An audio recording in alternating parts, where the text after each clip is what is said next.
Carlos, patay na yata. Hindi, humihinga pa siya.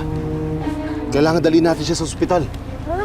Tay, bakit kailangan tayo yung magdala sa ospital? Oo nga. Dahil tayo nakabundol.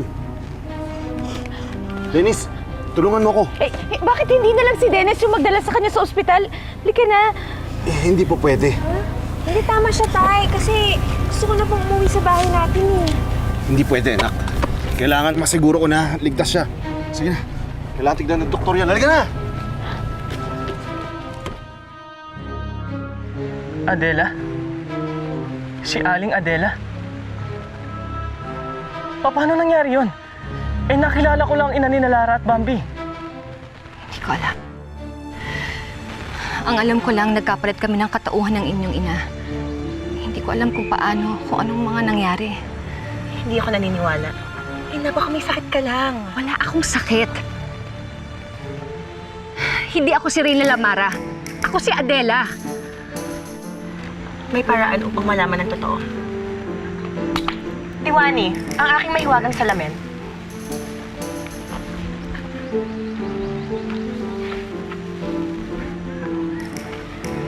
Ito ang aking laruan nung bata pa ako. Malalaman ang tunay na anyo ng mga taong nagpapanggap.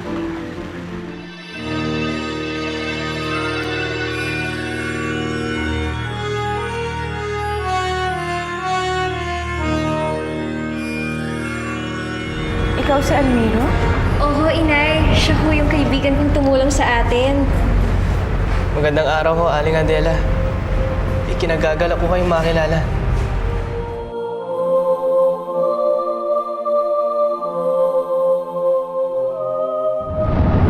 Aling Adela?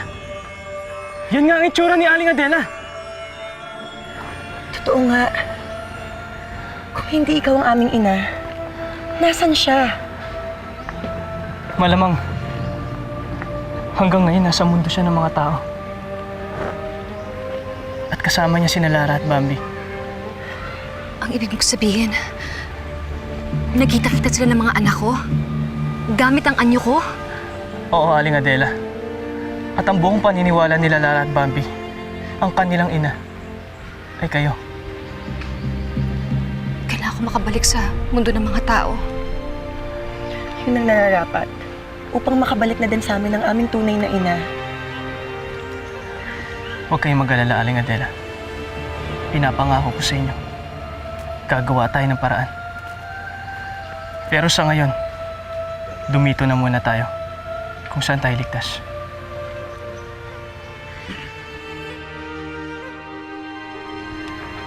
Prinsipe Almiro. Bakit, Guarco? Dumating na ang mga diwani at diwano na nakaligtas sa pakikipaglaban kay Bawana. Nais ka nilang makausap. Tayo na.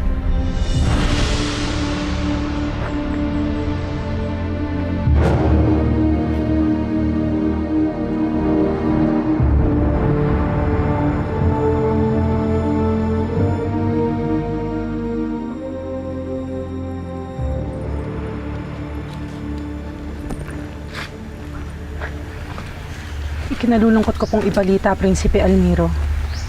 Marami sa ating diwani at diwano ang nasawi sa pakikipaglaban kay Bawana. Ang ilan naman sa kanila ay natakot, tumiwalag sa ating rebelyon. Sumapi ulit sila kay Bawana at... Tama na. Naiintindihan ko na sitwasyon natin. Lubhang makapangyarihan si Bawana. Hindi sapat ang pinagsama-sama naming kapangyarihan upang labanan siya. Kaya ang kailangan natin, strategy. Hindi naman lahat ng gera na napapanalo ng puro lakas lang eh. Kailangan minsan talino. Pero, ano nga bang nararapat nating gawin? Mahal na prinsipe, ikaw ang dapat magplano kung anong nararapat nating gawin upang maipanalo ang digmaang ito. Nasa kamay mo ang solusyon, Prinsipe Almiro. Dahil ikaw ang huling prinsipe ng Paladino.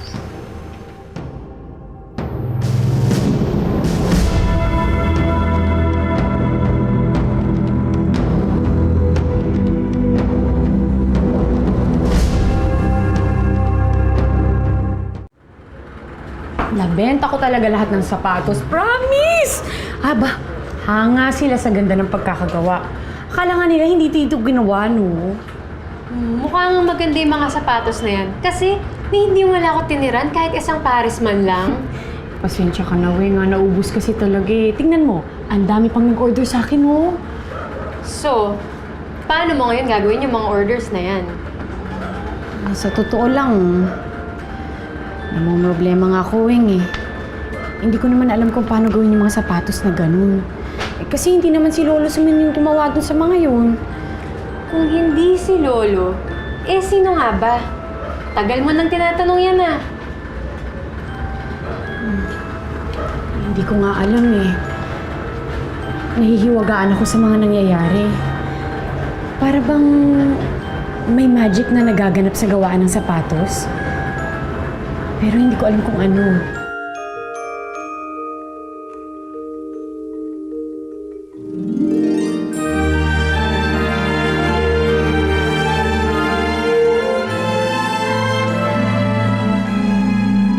Napakalaking responsibilidad ang mamuno sa rebellion laban kay Bawana. Anong kakayahan ko, Anexi? Hindi pa ba sapat na anak ka ng Haring Adorno? Sa pangalan, sa titulo. Pero malayong malayo ako sa aking ama. Ni konting katangian, wala akong nakuha sa kanya. Kaya pala, mas magaan ang loob niya kay Javino kesa sa akin. Hindi totoo yan, Prinsipe Almiro. Mapusok ako. Mapangahas. At Anexi, naging saksi ka. Muntik ko nang ilagay sa panganib ang inyong mga buhay. At ngayon naman, ang mga diwani at diwano, marami sa kanila ang nasawi. Dahil sa kapabayaan ko, ang lahat ng ito ay kasalanan ko.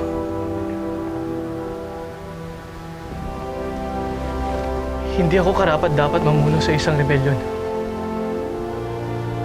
Tanging si Ama lang ang may karunungan at kakahiyan na itaguyod ang kaharian ng Paladino. Hindi ako.